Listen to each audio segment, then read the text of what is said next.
Bueno, ya hemos terminado un segmento bastante cargado que es cardiología, ¿no? Y vamos a pasar a hacer el tema de fisiología digestiva, ¿no? La fisiología digestiva es un poco más sencilla y muy importante, ¿no? Porque nos ayuda a comprender lo complejo que es el organismo tan solo para la absorción y la digestión de los nutrientes, ¿no? Hemos dividido con la doctora Toledo las clases en dos primeras partes. En una primera parte que es acerca de básicamente los componentes secretorios del sistema digestivo hasta lo que corresponde al páncreas. Y finalmente, en la última clase, que es la que más va a durar, el digestivo, vamos a ver la parte de motilidad y lo que queda secretorio y absorción, ¿ya? Desgraciadamente, bueno, el poco tiempo que nos involucra tener el curso hace que tengamos que dividir con algunos segmentos que reciban un poco de menor de tiempo. Entre ellos es el de gastrofisiología, ¿no? Entonces, este segmento solo va a tener una semana. O sea que, por favor, muchachos, hay que revisar bien, ¿ya? Por favor, escuchen, ojos y oídos todos atentos, ¿ya? Porque luego viene fisiología renal. Y fisiología renal es una regular, también muy parecido a cardio, una muy buena cantidad de información la que vamos a recibir, ¿ya? Ok, Anco, no hay problema, ¿ya? Listo. Entonces, vamos a empezar. Bien, cuando nosotros hablamos del aparato digestivo, ¿no? En el aparato digestivo tenemos que suministra al organismo un aporte continuo de agua, electrolitos, vitaminas, nutrientes, para de lo que se requiere del tránsito de los alimentos a lo largo del tubo digestivo, la secreción de los jugos digestivos y la digestión de los alimentos, la absorción de los productos digeridos, el agua, las vitaminas y los distintos electrolitos, y el control de estas funciones por los sistemas locales nervioso y hormonal. Y entonces, en general, el tubo digestivo, ¿no? Aparte de sus órganos que son glandulares, que tienen capacidad de secreción, básicamente se caracterizan por un tubo digestivo con algunas estructuras típicas que vamos a encontrar en todo el segmento, ¿no? Por ejemplo, van a ver que ustedes el tubo digestivo se caracteriza por tener una luz, ¿no? En este tubo, que es donde va a ir el alimento y donde finalmente este tiene que pasar hacia el interior de los vasos sanguíneos, los nutrientes, ¿no? Dos, tiene lo que es una capa de mucosa, ¿no? Y esta capa mucosa está formada, ¿no? Por, a su vez, una submucosa, ¿no? Es esta que ustedes pueden ver aquí. Y esta submucosa está finalmente derivada en esta que es la capa muscular, ¿no? La capa muscular, esta que ustedes ven acá, conjuntamente con esta de aquí que ustedes ven acá en líneas, una con otra. Luego esta capa que la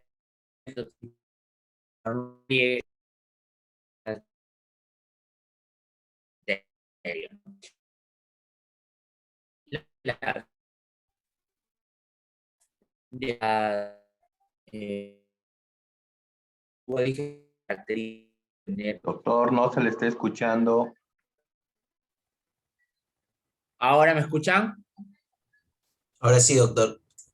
Ya, en general, como les decía, las estructuras del tubo digestivo se caracterizan por tener estas estructuras, ¿no? La mucosa, la submucosa, la circular mucosa, perdón, la muscular circular, la muscular longitudinal y la serosa, ¿no? Con algunas diferencias entre esófago, intestino, colon, etcétera, pero básicamente simulan La misma arquitectura, ¿no? Muchas de ellas, además, entre la mucosa y la submucosa, tienen una capa muscular propia, ¿no? Que es la muscular mucosae, que le dicen, ¿no? O la muscular de la mucosa, que es esta que ustedes pueden ver acá, ¿no? Que es una capa muscular delgada que está entre las dos capas ya antes mencionadas, ¿no? En el interior de la mucosa, ustedes van a ver un componente glandular, ¿no? O sea, células que son capaces de secretar un contenido hacia la luz del tubo digestivo, ¿no? Además, tienen pues en su interior, por ejemplo, glándulas submucosas a su vez, ¿no? Que van hasta el fondo de la mucosa, no prácticamente hasta la submucosa, con función, por ejemplo, secretoria de moco, etcétera, ¿no? Que sirve pues para poder ayudar al transporte del bolo alimenticio. Hacia abajo, ustedes van a ver en el interior de la mucosa, de la submucosa y de la circular, de la muscular circular, que es esta que ustedes van a ver acá, hay un contenido de nervios, ¿no? Eso se llaman los plexos de el tubo digestivo, que hay de dos tipos, dependiendo del plexo que está en el mismo interior de la submucosa y el plexo que está en el interior de la capa muscular, ¿no? Del tubo digestivo, ¿no?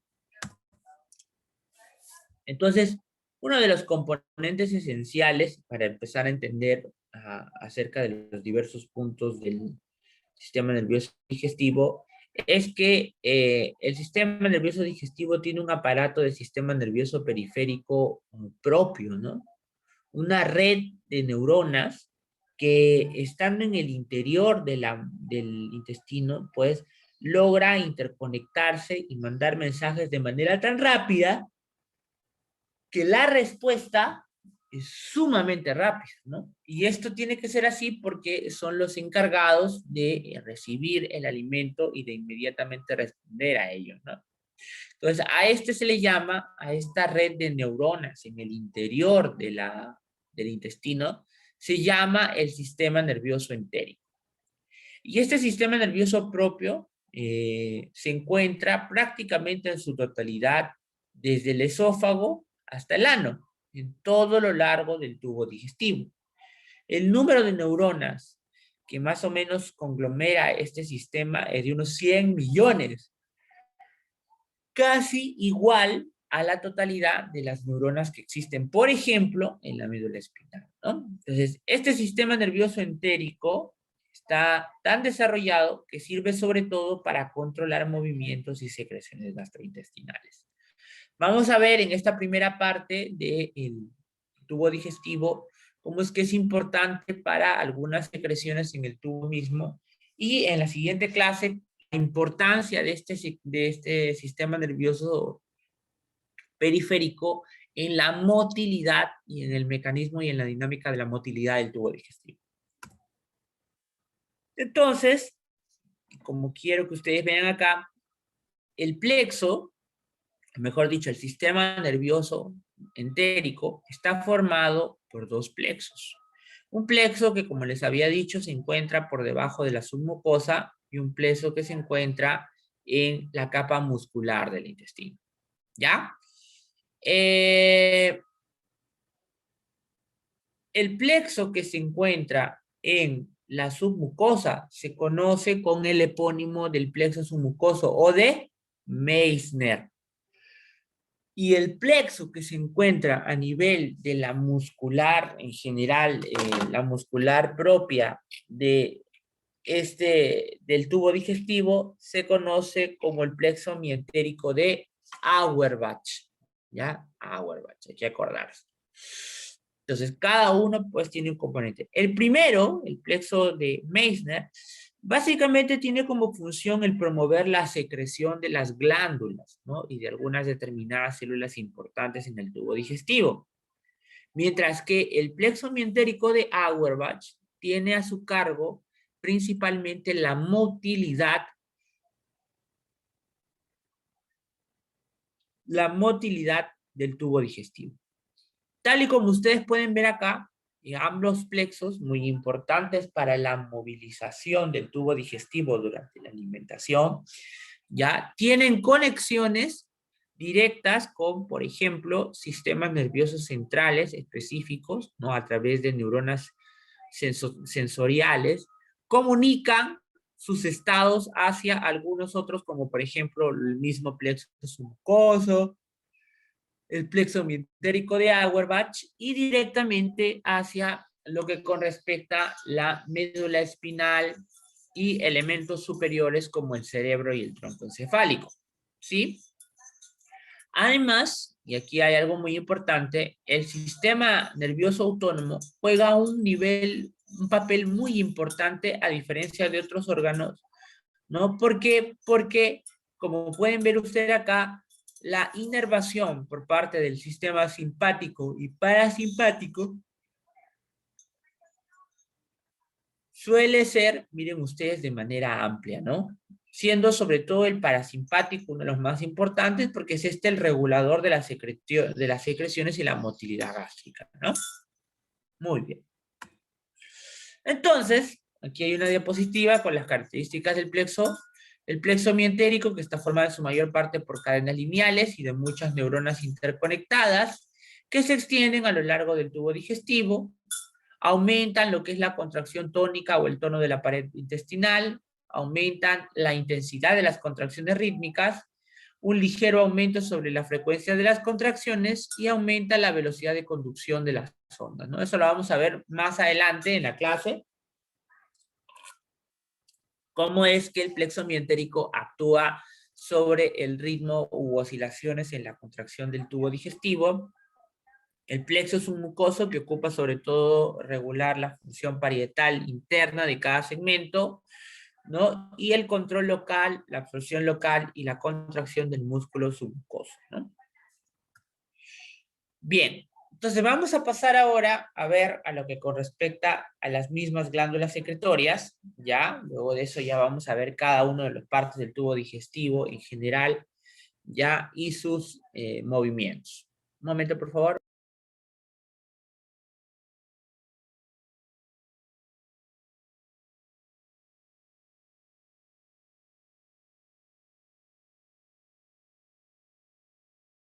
Bien, entonces, en el tubo digestivo, chicos, existen dos tipos de glándulas o dos misiones importantes en las glándulas secretorias en general. La primera es que van desde la boca hasta el extremo distal del ilio y secretan una serie de enzimas digestivas, ¿no? Que permiten la digestión de los alimentos y por lo tanto permiten finalmente que estos se puedan absorber a lo largo del intestino delgado. Y lo segundo es que tienen glándulas mucosas distribuidas a lo largo de todo el tubo digestivo hasta el final en el ano y aportan un moco importante que sirve para la lubricación y la protección de las paredes del tubo digestivo. ¿Por qué? Porque a lo largo que el alimento va pasando el tubo digestivo, las contracciones de las capas musculares hacen que el alimento tenga roce con las paredes, ¿no? Y eso pues evidentemente crea que, por ejemplo, alimentos duros, ¿no? Alimentos duros, etcétera, puedan provocar lesiones a nivel, ¿no? Del tubo digestivo, de ahí de tanta importancia de este músculo, ¿no? Además, a eso ayuda pues lo que es las enzimas digestivas, ¿no? Y el mecanismo de estimulación de las glándulas es sumamente sencillo. En general, la presencia de los alimentos en un determinado segmento suele lo que es estimular a las glándulas de esta zona y de las zonas adyacentes para que secreten jugos digestivos, ¿no? Esta estimulación epitelial local activa también a lo que se conoce como el sistema nervioso entérico de la pared intestinal y sus estímulos son básicamente la estimulación táctil, la irritación química y la distensión de la pared. Entonces, la forma en la que la secreción puede aumentar puede ser básicamente por estimulación autónoma, como por ejemplo la de, obviamente, el sistema nervioso simpático y el sistema nervioso parasimpático. El sistema nervioso parasimpático, como ustedes se acuerdan de sus estudios de de anatomía, ¿no? Está básicamente reflejado en las acciones derivadas del vago y el glosofaringio, ¿no? A lo largo de todo el tubo digestivo, intestino delgado y porción proximal del tubo del colon, el colon proximal, y finalmente el colon distal, ¿no? Y colon medio están inervados por el plexo sacro parasimpático, ¿no? Entonces, a nivel del glosofaringio, el glosofaringio, por ejemplo, se encarga de las secreciones a nivel de las glándulas salivales, del esófago, del estómago, del páncreas y de las glándulas de Brunner del duodeno, ¿no? El glosofaringio y el vago. Y la porción distal del intestino grueso se encarga y está básicamente visto por los nervios parasimpáticos pélvicos. A nivel del intestino delgado en general y en los 2/3 iniciales del intestino grueso, básicamente dependen de estímulos nerviosos procedentes de otros lados, como por ejemplo el mismo sistema nervioso parasimpático, que llega al mismo plexo del interior tanto mientérico como de Meissner, ¿no? En el interior del tubo digestivo. En el caso de la inervación simpática, ¿no? Produce lo que es un aumento leve o moderado de la secreción, ¿no? Y conduce a lo que es una constricción de los vasos sanguíneos. Es más, es por esta razón que se cree que el sistema nervioso simpático, si bien es cierto, induce un aumento leve de la secreción, este es contrapuesto prácticamente debido a la vasoconstricción originada a nivel de los vasos sanguíneos. ¿Por qué? Porque como vamos a aprender, para la secreción se requiere de un buen flujo sanguíneo a partir del cual se aportan los elementos en la secreción. Si uno disminuye el flujo sanguíneo de los órganos secretores, disminuye por lo tanto también la secreción del mismo órgano. Entonces es importante un buen flujo. Y de esta forma, el sistema nervioso simpático en realidad tiene una función estimuladora muy pobre y a veces inclusive contradictoria a la del sistema parasimpático.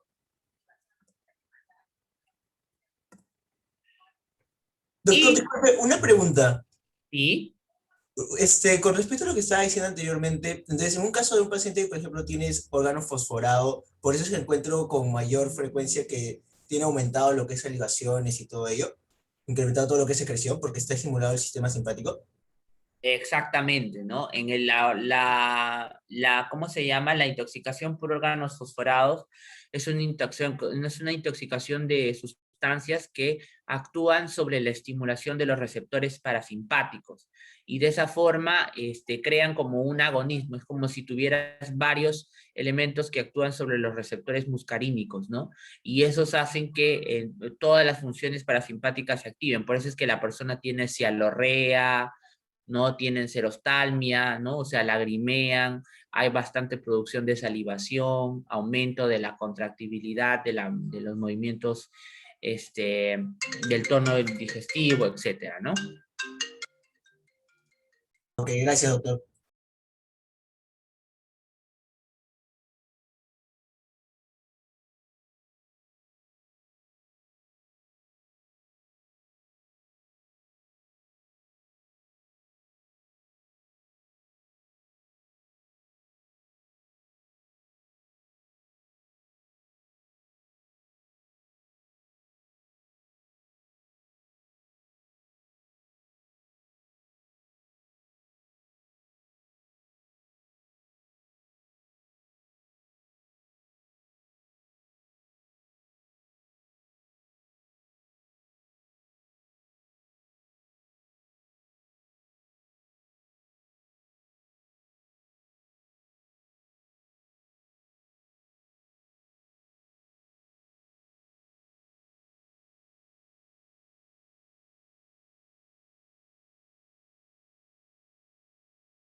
Perdón, muchachos. Entonces, en este gráfico que ustedes pueden ver acá, ¿no? Pueden evidenciar la cantidad de secreción sanguínea, la secreción, perdón, de las diferentes glándulas que tenemos, ¿no? Por ejemplo, miren, la saliva tiene una secreción de aproximadamente 1 litro, ¿no? Uno pareciera que no, pero todo el tiempo estamos nosotros creando saliva, ¿no? Por eso es que nuestra boca nunca está seca. A no ser que, por ejemplo, nosotros tengamos nuestra boca todo el tiempo aperturada, ¿no? Por ejemplo, un paciente intubado, ¿no? Y evidentemente por la evaporación, la producción de saliva se pierde, ¿no? La secreción gástrica, miren, 1,5 litros. La secreción pancreática, 1.000 mililitros, ¿no? El tubo digestivo, 1.000 mililitros, ¿no? En un día, estoy hablando en un día, el sistema nervioso, el sistema de secreción del intestino delgado, miren ustedes, 1.800, casi 2 litros, ¿no? La secreción de las glándulas de Brunner, 200, y la secreción de glándulas intestinales del intestino grueso, ¿no? Por ejemplo, 200, una menor cantidad, ¿no? Entonces, eso me da en total, miren ustedes, que la producción del tubo gastrointestinal es más o menos 6.700. Y el pH en cada una de estas va variando, ¿no? Como ustedes van a ver, la mayoría de las veces en la primera porción es alcalino. En todo lo que correspecta del tubo del estómago para abajo es sumamente alcalino, ¿no? Y en la secreción gástrica, ahí está sí prácticamente, miren, sumamente ácido, ¿no?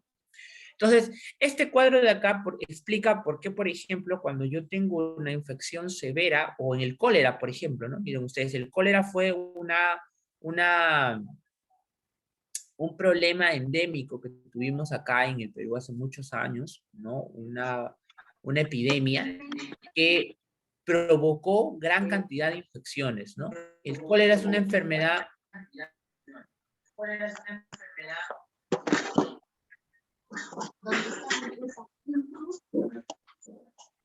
A ver, micrófonos, por favor. Ya.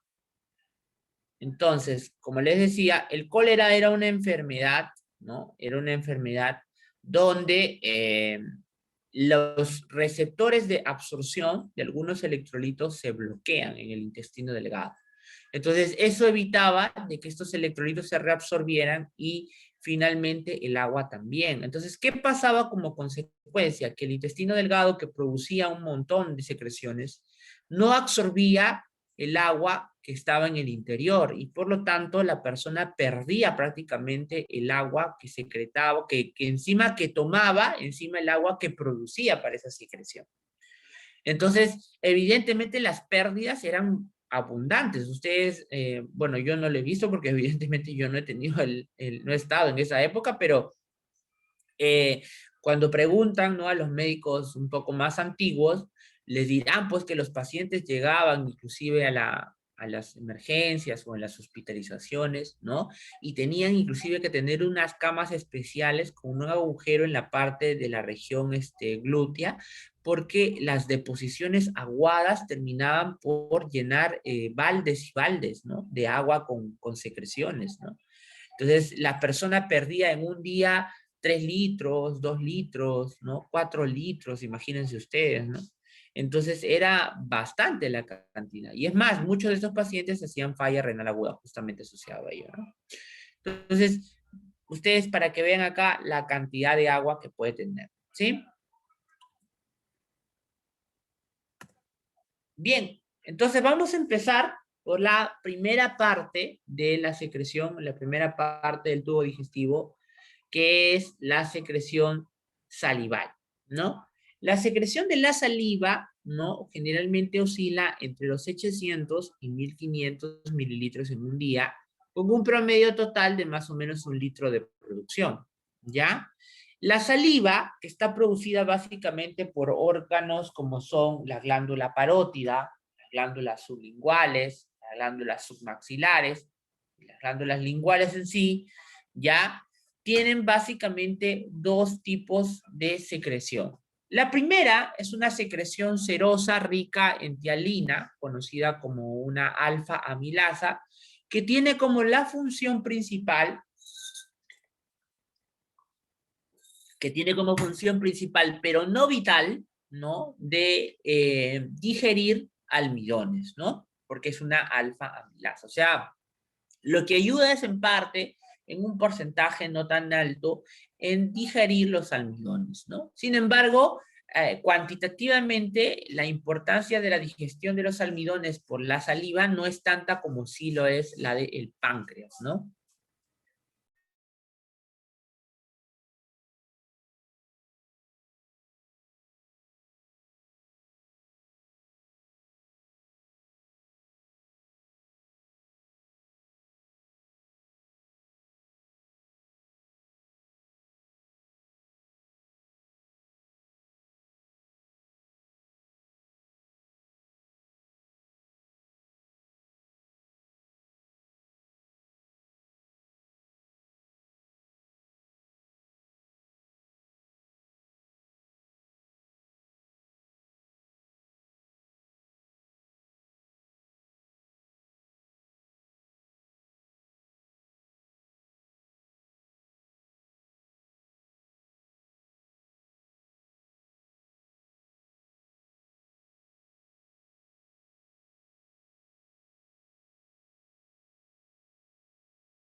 Doctor, disculpe, está muteado.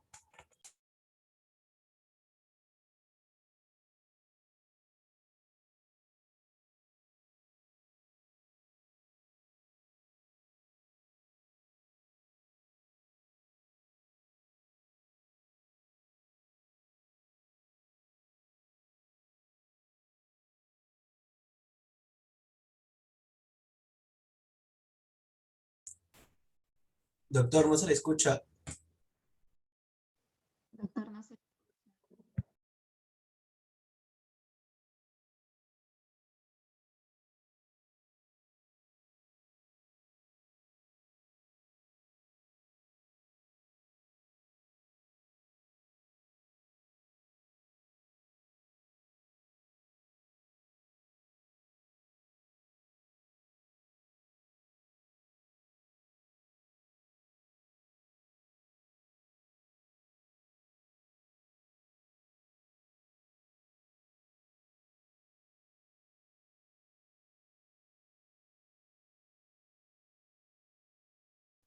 Perdón, muchachos, no me había dado cuenta que estaba con mute. Como había muteado, no escuchaba. Ya, a ver. Como les decía, perdón, acá creo que me he quedado con ustedes cuando se escuchó, o acá. Aquí, ¿no? Sí, Sí, ahí, profe. doctor, ahí se Muy puede. bien. Entonces, como les decía, acá la primera parte secreta lo que es la alfa-amilasa, y esa alfa-amilasa ayuda a la digestión de los almidones. Pero, sin embargo, como les decía, cuantitativamente no es tan importante como la amilasa del páncreas. De hecho, si ustedes no tuvieran la amilasa salival, igual la amilasa que está en el páncreas sería sumamente suficiente como para poder digerir a los almidones, ¿no? O sea, los azúcares. Pero esto pues ayuda en cierto grado. Y la secreción mucosa es sumamente abundante con mucina que cumple función de lubricación y protección de la superficie. Entonces miren ustedes, las glándulas parótidas son las que secretan casi exclusivamente la saliva serosa, es decir, la que es muy rica en amilasa, mientras que las submandibulares y las sublinguales secretan básicamente ambos tipos, o sea, la saliva serosa y la saliva mucosa, ¿no? Mientras que las bucales solo secretan moco, no secretan amilasa. Entonces, en la glándula hay 3 tipos de conductos que transportan este tipo de secreciones desde el acino, porque miren ustedes, cuando ven a la glándula salival microscópicamente, van a ver que hay células acinares, ya, que son las responsables de la secreción de amilasa, y las células ductales, que son estas de aquí, ¿no? Que son las células que secretan a nivel de los ductos y finalmente en el conducto secretor, ¿no? Entonces, las células ductales son las responsables de la secreción mucosa, ¿no? Y las células acinares van a ser las que sean responsables sobre todo de secreción de alfa-amilasa. Ahora, cuando uno ve el componente de la saliva, aparte de tener a lo que es la amilasa, ¿no? Inclusive algunos tienen alguna parte de lo que es enzima amilasa y lipasa, ¿no? Tienen un componente diferente con respecto a los electrolitos, porque no solamente secretan agua con moco, sino también secretan electrolitos. Entonces, en la primera porción de la glándula está la porción que se conoce como la célula acinar y finalmente las células ductales, ¿no?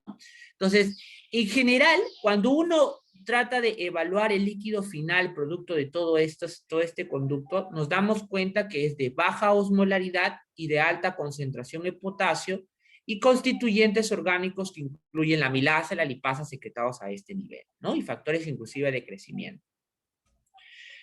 Y esta naturaleza de ser bajo en potasio y baja osmolaridad es la que se denomina como una solución hipotónica. Cuando hagamos nefro, vamos a ver que las soluciones pueden ser isotónicas, hipotónicas o hipertónicas. ¿Qué es una solución isotónica?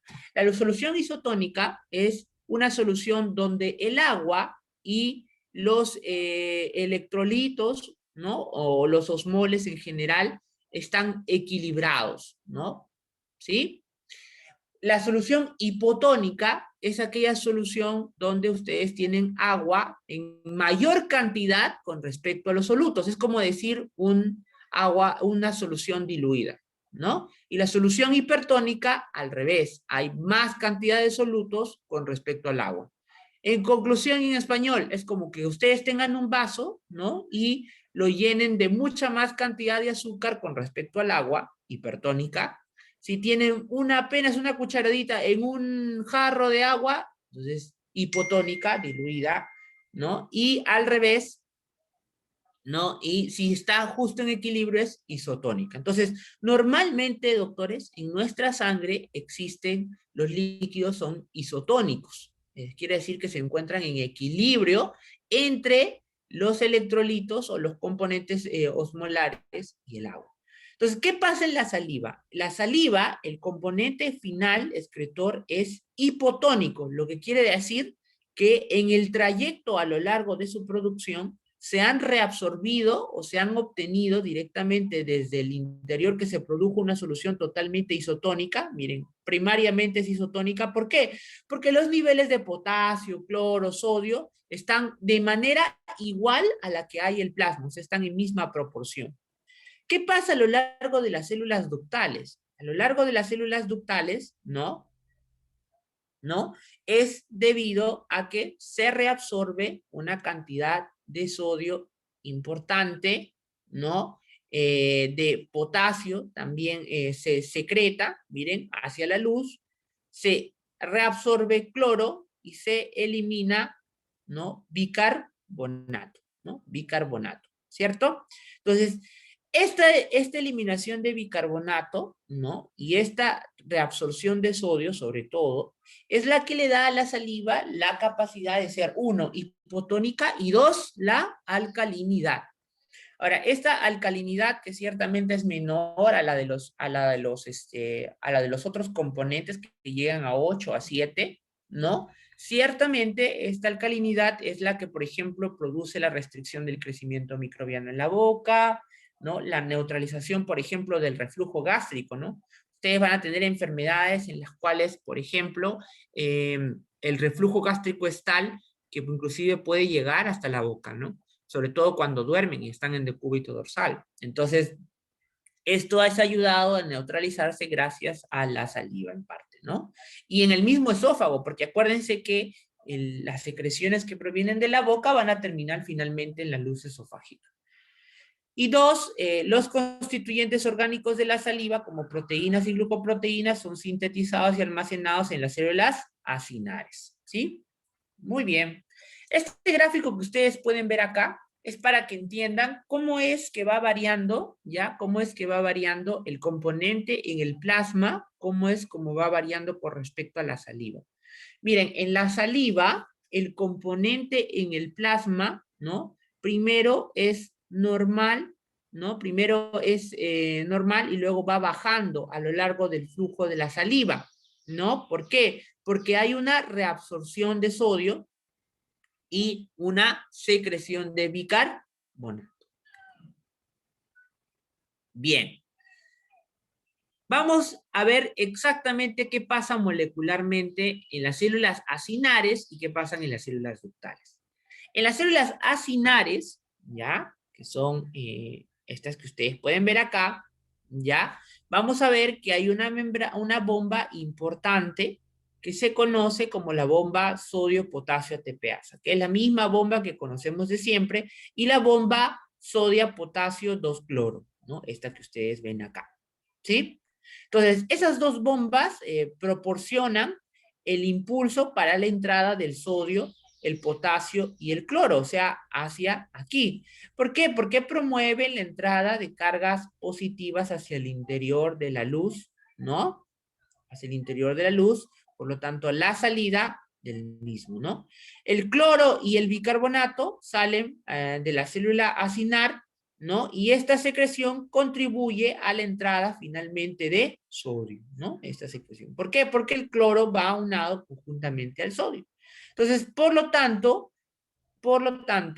en la célula acinar, el líquido de agua que pasa para acá es rico en potasio, en cloro, en bicarbonato, pero también de sodio. O sea que tiene la misma concentración de los iones que están en el interior del flujo sanguíneo de la saliva.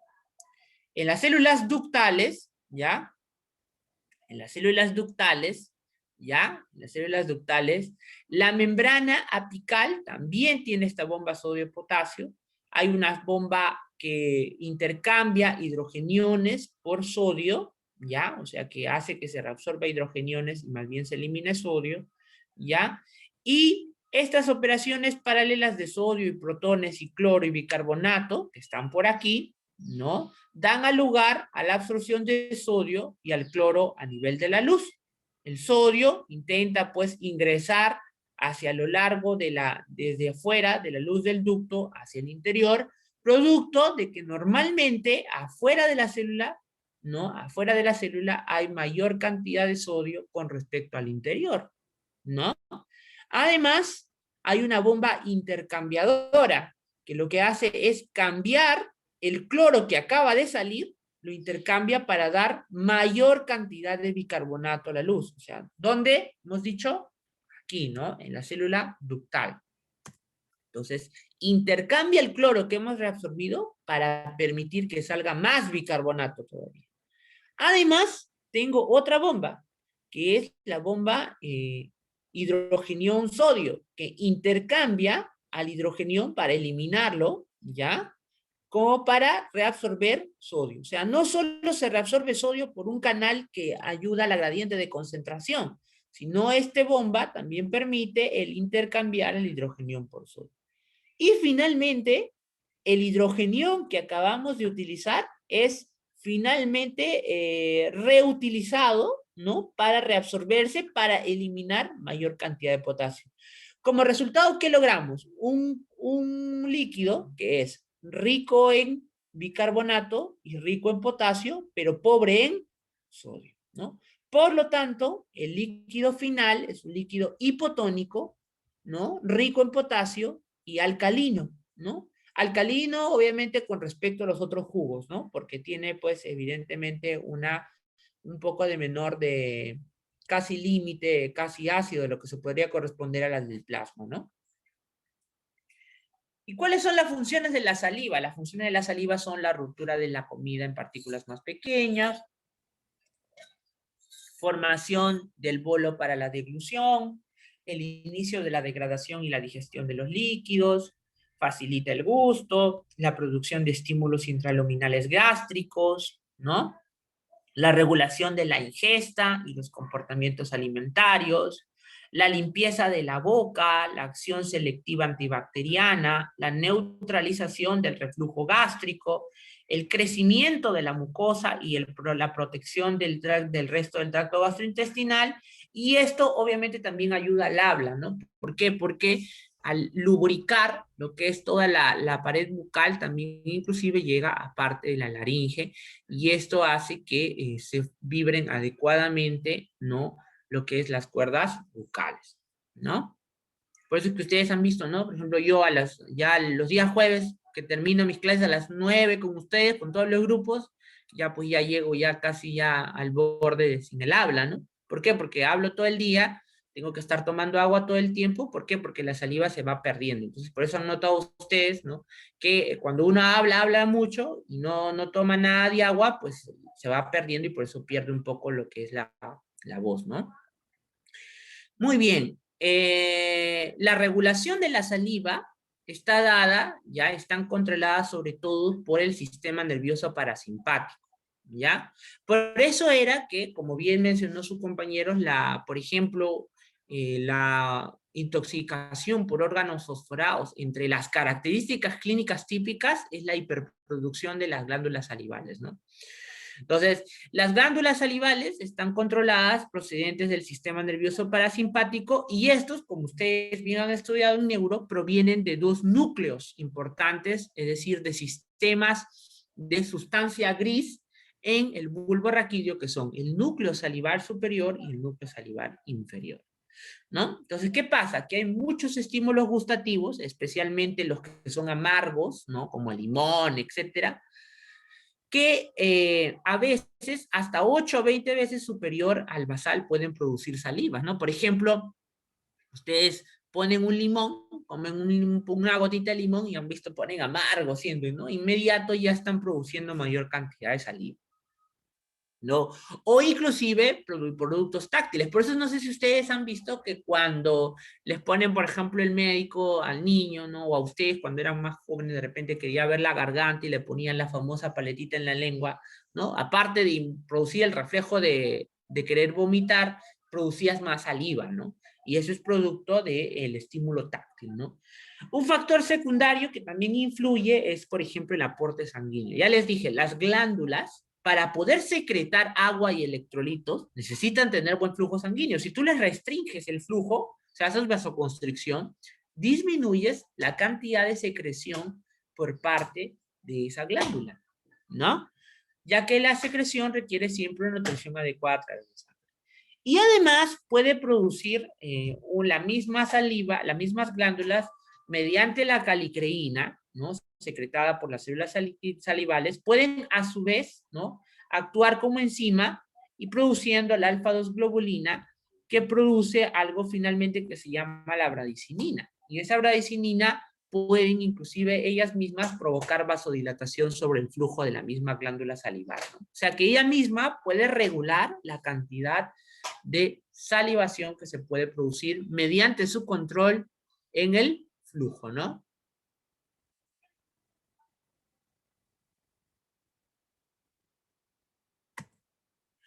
Muy bien.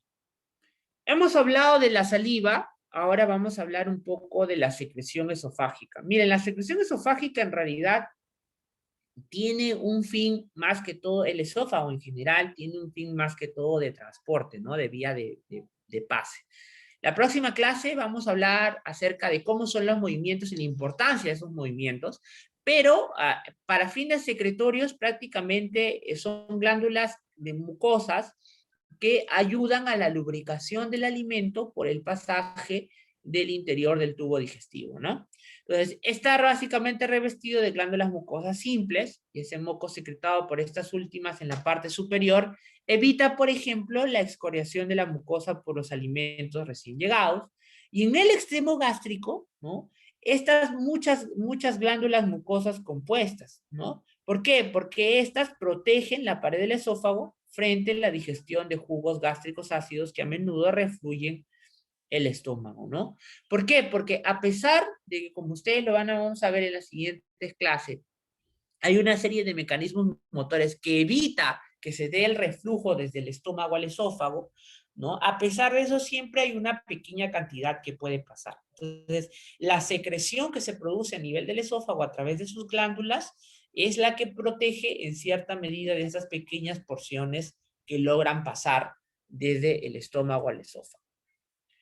Y ahora vamos a empezar a hablar de la secreción gástrica. Miren, la secreción gástrica es un tema muy importante porque cuando uno lo entiende muy bien, entiendes por qué es que sufre de la gastritis o por qué algunos medicamentos son capaces de producir los síntomas de gastritis, ¿no?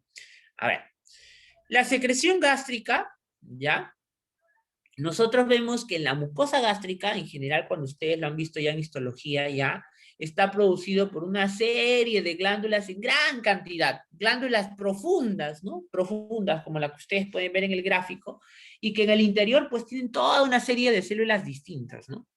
Pero, en términos simples, las glándulas del estómago se dividen en dos tipos, las glándulas pilóricas y las glándulas oxínticas. Las glándulas oxínticas son las que secretan ácido clorhídrico, pepsinógeno, factor intrínseco y moco, ¿ya? Y se encuentran sobre todo en el fondo y cuerpo gástrico y constituyen el 80% del conjunto de glándulas del estómago y se encuentran en superficies interiores del cuerpo y fondo gástrico, ¿ya? Las pilóricas, que secretan sobre todo moco, ¿no? Para secreción y protección de la mucosa pilórica frente al ácido gástrico, por ejemplo, ¿no? Y también producen la hormona conocida como la gastrina, ¿no? ¿Dónde se localizan? Sobre todo en el antro gástrico, ¿no? En el antro gástrico, el 20% de la porción distal del estómago, ¿no? Bien. Y esta secreción, vamos a hablar primero de las glándulas oxínticas, ¿no? Típicamente, a su vez, esta glándula, miren, profunda, como ustedes pueden ver acá, ¿no? Tiene tres tipos de células. Las células mucosas del cuello, que secretan sobre todo moco, que sirve para la lubricación y la protección del estómago. Las células peptídicas o células principales, que secretan grandes cantidades de pepsinógeno, ¿ya?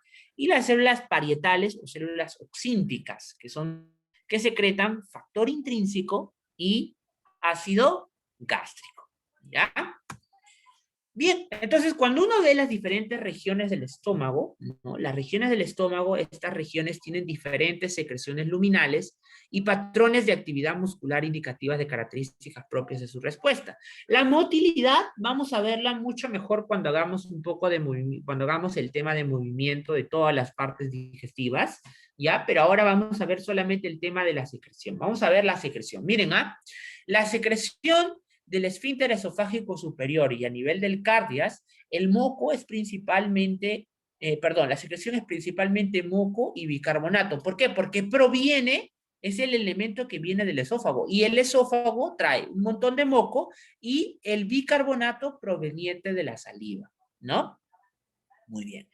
En la porción del fundus y del cuerpo, nosotros tenemos una gran cantidad de hidrogeniones, factor intrínseco, moco, bicarbonato, pepsinógenos y lipasas, ¿no?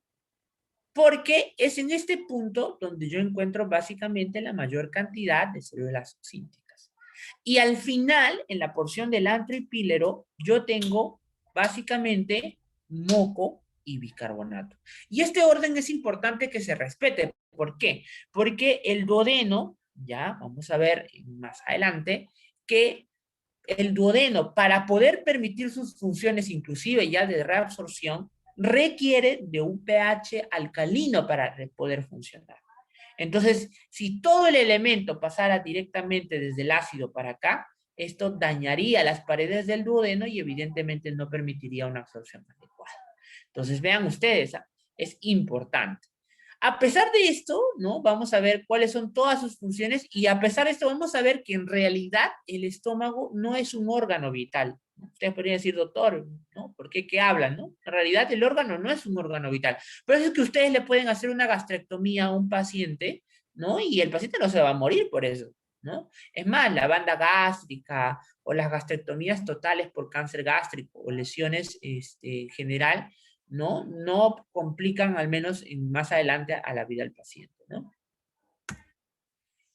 Y para la secreción existe una serie de fases mediante el cual se da esa secreción, ¿no? Ay, perdón, disculpen chicos, tengo una llamada del hospital, disculpen.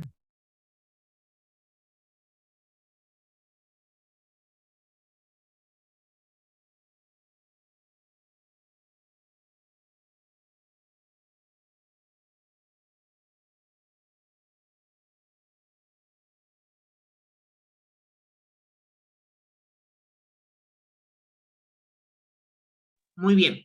Entonces, como les decía, la secreción del estómago va a tener fases, ¿no? Una primera fase que se llama como la fase cefálica, 2, que es la fase gástrica, 3, que es la fase intestinal, ¿no? La primera fase, conocida como fase cefálica, tiene lugar incluso antes de la entrada de los alimentos del estómago mismo. Y sobre todo empieza cuando empezamos a digerirlo, o sea, a nivel de la boca, e incluso solo la visión y el olor y el tacto o el gusto de los alimentos, cuando tú ves, ¿no? Empieza cuando hay mayor inclusive apetito, ¿no? Y más intensa será la estimulación, ¿no? Entonces, ¿qué pasa aquí? Las señales nerviosas desencadenan en la fase cefálica la secreción gástrica que pueden originarse sobre todo en la corteza cerebral o en los centros del apetito, o sea, el hipotálamo o la amígdala, y se transmiten desde los núcleos motores, ¿no? Del vago, o sea, ¿no? Del sistema nervioso parasimpático, para aportar el 30% de la secreción gástrica asociada a una comida. La siguiente fase es la fase gástrica, que es cuando los alimentos ya están en el estómago, ¿no? Y estos reflejos bajo-vagales largos, ¿no? Que desde el estómago van al encéfalo y de nuevo vuelven al estómago, ¿no? Y los reflejos entéricos locales. Acuérdense que yo ya les dije que en el tubo digestivo no solo hay inervación procedente del sistema nervioso parasimpático, sino que tienen un sistema mientérico y submucoso, ¿no? El Auerbach y el Meissner. Entonces, los reflejos entéricos locales, el mecanismo de la gastrina, que lo vamos a ver en un momento, y el conjunto de todos estos mecanismos, pues estimula la secreción de jugo gástrico durante varias horas, ¿no? Mientras los alimentos permanezcan en el estómago.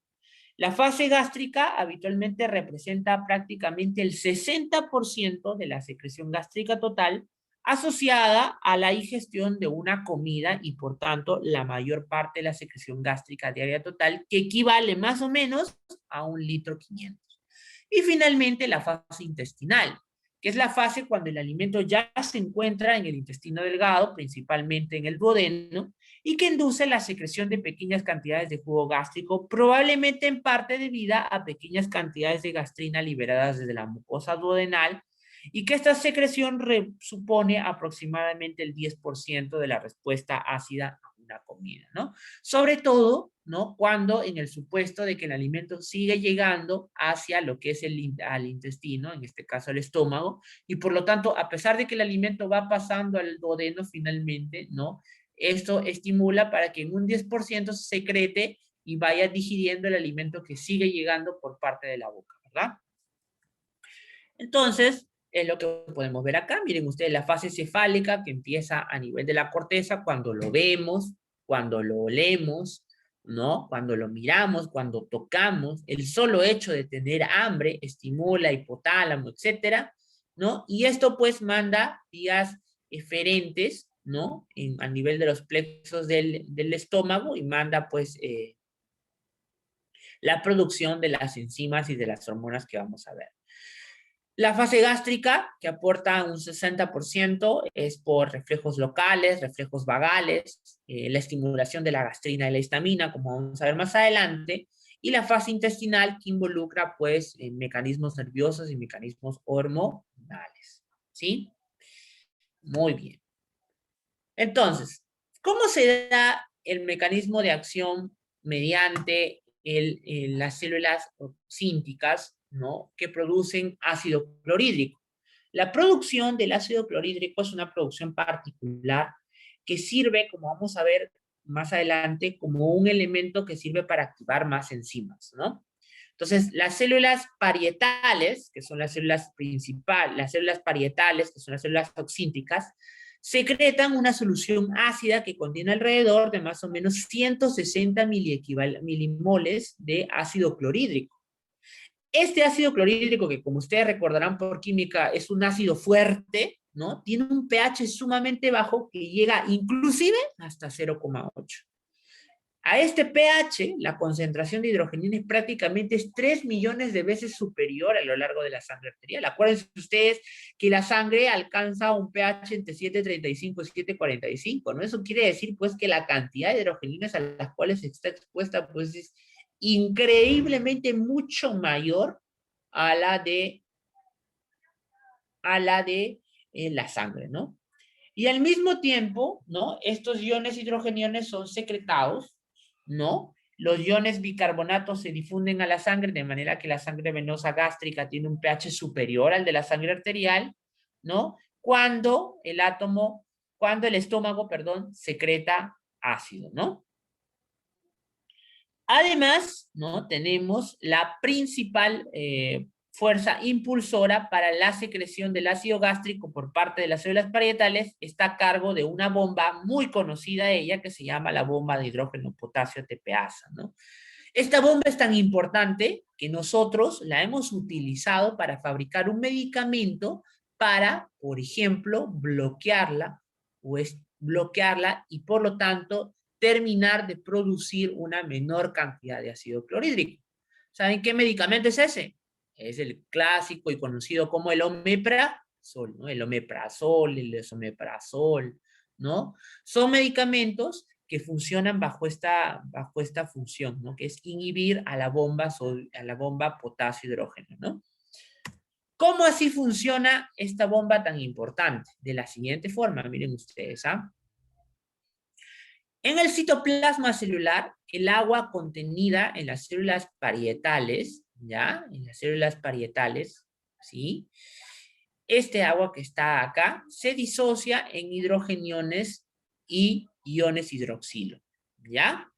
Los hidrogeniones se secretan de manera activa hacia los canalículos donde se intercambian por hidrogeniones, donde a la luz del canalículo, miren, el agua se transforma en hidrogenión más hidroxilo y este hidrogenión pasa a través de la bomba antes mencionada, la bomba potasio-hidrogenión, intercambia una carga positiva eliminándola por otra carga positiva reabsorbiéndola, en este caso el potasio, ¿no?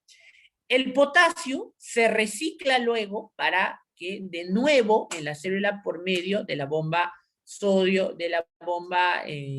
por medio de la bomba potasio ATPasa otra vez, ¿no? Potasio ATPasa, ¿sí? Y la bomba sodio-potasio, ¿no? La bomba sodio-potasio ATPasa, la bomba sodio-potasio ATPasa que está en la parte vasolateral, crea que el interior del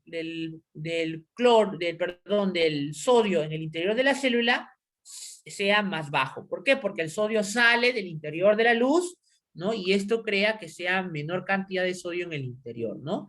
Esto, ¿no? Contribuye a que el sodio se reabsorba en mayor medida en la luz del canalículo, ¿no? ¿Por qué?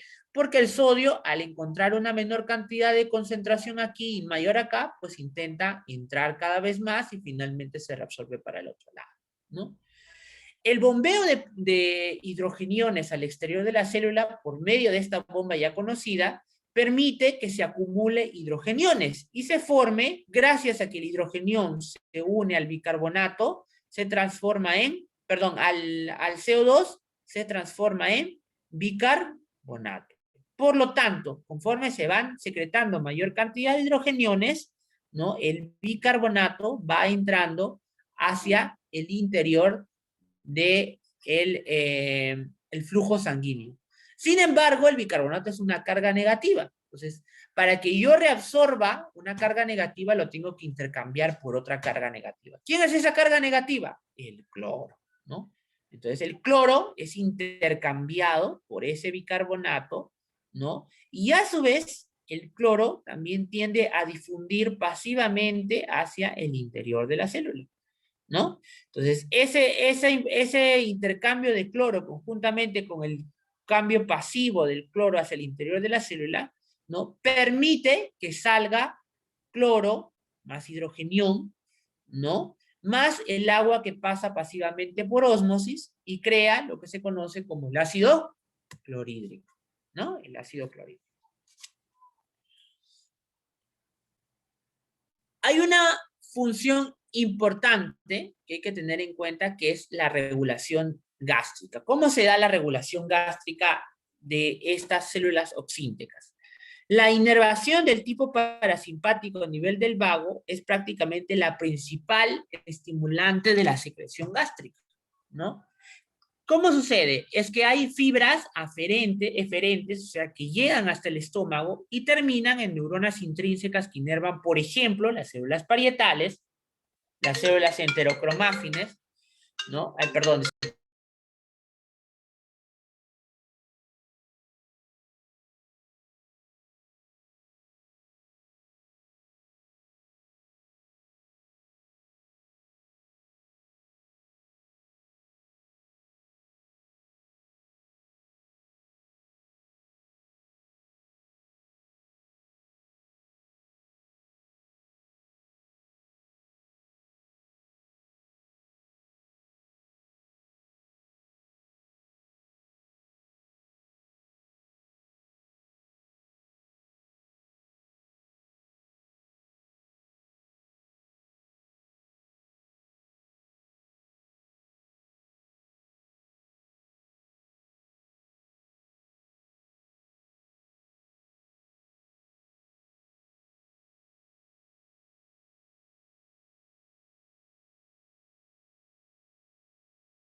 Perdón, chicos, disculpen, una llamada urgente del hospital. Que me stalkean hoy día. A ver, ya. Entonces, básicamente, acá, como ustedes pueden ver aquí, esta es una célula principal, una célula parietal, ¿no? Miren ustedes su forma. Y en esta célula parietal, ¿no? Pueden actuar una serie de elementos en gran cantidad. Por ejemplo, miren, la histamina, ¿no? La somatostatina, las prostaglandinas, ¿no? Factores de crecimiento, la acetilcolina, que actúa sobre los receptores M3, o sea, muscarínicos. ¿Esto a quién representa? Al sistema nervioso parasimpático, ¿no? Las gastrina, que es una hormona importantísima para la regulación de la secreción gástrica, ¿no? Y la promueve, o sea, que aumenta la secreción gástrica de manera muy importante. ¿Ya? Pues todos estos elementos actúan sobre una serie de mecanismos de segundos mensajeros que actúan promoviendo la mayor actividad de la bomba potasio-hidrogenión que hace que se secrete una mayor cantidad de ácido. Entonces, por ejemplo, este gráfico que ustedes ven acá es la respuesta por el que es que para la gastritis hay un montón de medicamentos, ¿no? Por ejemplo, yo ya les hablé, hay un medicamento que actúa sobre esa misma bomba, que es el omeprazol, y hay uno que escuchan bien frecuentemente, no sé si han escuchado eso que dice, les duele la pancita y le dan una, ¿no? Los papás a veces, o los tíos o tías, ¿no? Dicen, ya, dale una, ¿cómo se llama ese medicamento que empieza con R? La ranitidina, ¿no? La famosa ranitidina actúa aquí, sobre los receptores de la histamina, ¿no? ¿Por qué? Porque la histamina es uno de los elementos bien importantes que ayudan a estimular, y de hecho es el principal, que estimula, ¿no? A la bomba potasio-hidrogenión, que promueve la secreción de mayor cantidad de ácido. ¿Quién otro, por ejemplo, les ayuda a aumentar las prostaglandinas, ¿no? Entonces, por eso las prostaglandinas ayudan a inhibir más bien la secreción de estos ácidos, ¿no? Y es por eso que, por ejemplo, algunos medicamentos como los AINE, o sea, los inhibidores de la COX, ¿no? A la disminución, provocan lo que es la disminución de prostaglandinas y también provocan gastritis. ¿No han visto ustedes que cuando toman, por ejemplo, eterocopsib, ¿no? Dolocodralan, no sienten un poco de ardor gástrico, así como quemazón, producto de esto, pues, ¿no? Son efectos adversos que se producen a eso, ¿no? Muy bien. Listo, muchachos. Entonces, por ahí, disculpen, el día de hoy nos vamos a quedar acá, ¿ya? Vamos a ver lo siguiente que con respecto a lo que es secreción pancreática y todas las demás secreciones y motilidad gástrica en la siguiente clase, ¿ya? El aparato gastrointestinal es un aparato muy interesante que nos ayuda a entender cómo es que mediante múltiples mecanismos moleculares nosotros podemos digerir los alimentos. Es más, como les decía, a pesar de ser un mecanismo muy importante, todo el tema del ácido, la secreción de pepsinógeno que vamos a ver más adelante, ya aún así no resulta ser una función vital. O sea que nosotros podemos vivir sin estómago. Y por eso es que el páncreas, a diferencia, sí, pues tiene una gran cantidad de elementos secretores que pueden tranquilamente abastecerse en sus funciones, ¿no? Rompiendo, por ejemplo, proteínas, ¿no? Carbohidratos, lípidos, ¿no? Porque lo hacen de manera muy eficiente, ¿no? Muy bien. No sé si alguno tiene alguna duda hasta acá, muchachos. Doctor, disculpe, entré un poco tarde a la clase. No sé si Briseño soy para mi asistencia.